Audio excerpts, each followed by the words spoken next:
Hello family, it's Raph and welcome to Torah Tuesday. Today we're going to look at one of my favorite Hebrew words, the Shema.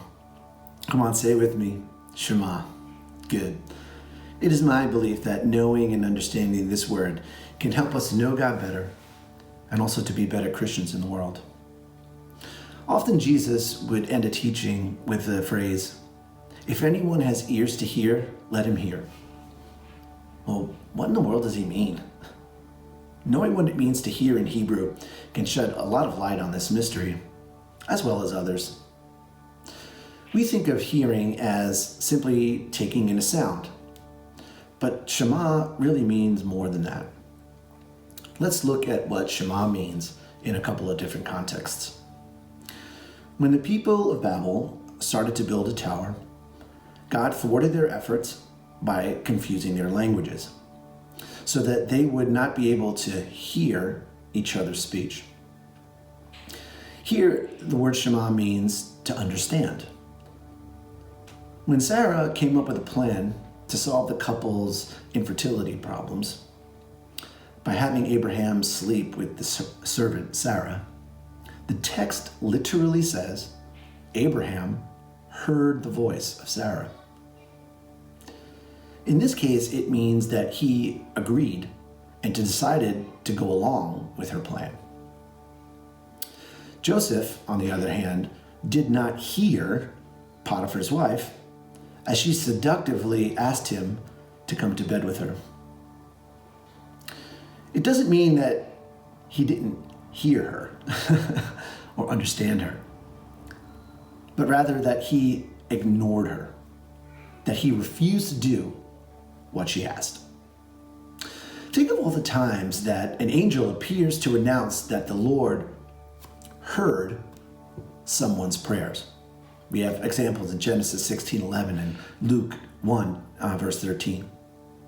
Once again, this doesn't mean that God just got the news, but that he responded, that he answered their prayers.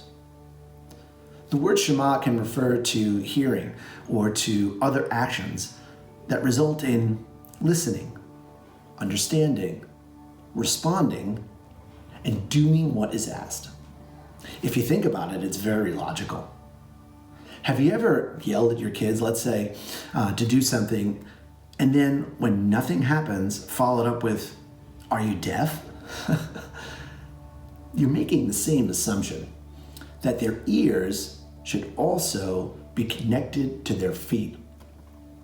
If nothing happens, there's something wrong. In Hebrew, it goes something like this: hearing, listening, understanding, doing. Now let's take a look at Deuteronomy 11:13. The Hebrew literally says, "And it will be, if hearing, you will hear." Most Bibles interpret this phrase as being about obedience. In fact, if you look up all the places where the word obey occurs in English, the Hebrew word behind it almost always is Shema. So believe it or not, Shema is to obey as much as it is to hear. The word Shema actually encompasses both what is going on in your head and what results in your actions. In Hebrew, having ears to hear means responding in obedience. You have ears, but you don't hear.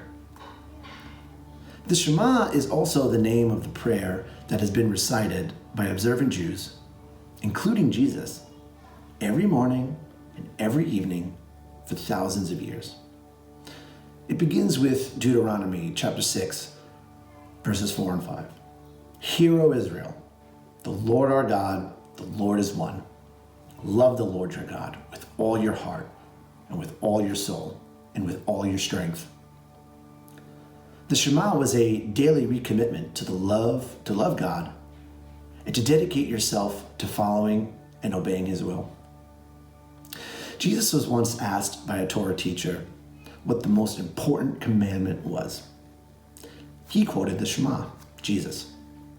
He included the phrase, your mind, and then he added Leviticus chapter 19, verse 18, which is the command to love your neighbor as yourself. As Anthony mentioned yesterday, Jesus, as part of his daily life, would go away to pray.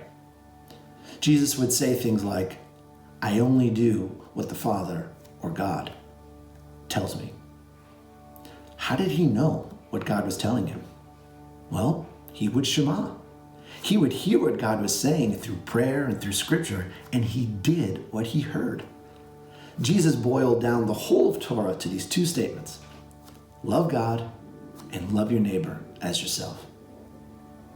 So how may we be like Jesus today? Well, first, love yourself. You're worthy of love. In these stressful times, we tend to forget self-care, so it's very important. Second, find ways to love your neighbor. That could be those who live with you, those in your close proximity, or your extended network of relationships. Most of this will have to be done online while we're quarantined, but you get what I mean. Third, you show God love by doing the first two. This lets God know that you're listening. Love is a verb, and there should always be an action that comes along with a confession. God loved the world so much that he gave his son. Jesus loved us so much that he died for his friends. He laid down his life, and that includes you. With that as the example, I'm sure if you ask God how you can love yourself and your neighbor, he will tell you. The skill you will need is to, that's right, Shema. Once again, the first word of the Shema isn't just about hearing. It meant take heed, listen, and respond. It is a call to live out your love for God with every part of your being. I thought we could end our time today praying the Shema in both the Hebrew and the English. Here we go. Shema Yisrael, Adonai Eloheinu, Adonai Echad, ve'ahavta et Adonai Elohecha, b'chol levavcha, u'v'chol nafshecha, u'v'chol me'yodecha, ve'ahavta b'reaka kamoka. Hear, O Israel, the Lord our God, the Lord is one. Love the Lord your God with all your heart and with all your soul and with all your strength. And love your neighbor as yourself. If you found this helpful, please like, share, make a comment, or subscribe to our channel so you can keep up to date on our daily devotionals. Grace and peace, family. And I pray that you have ears to hear and that we'll see you next week on Torah Tuesday.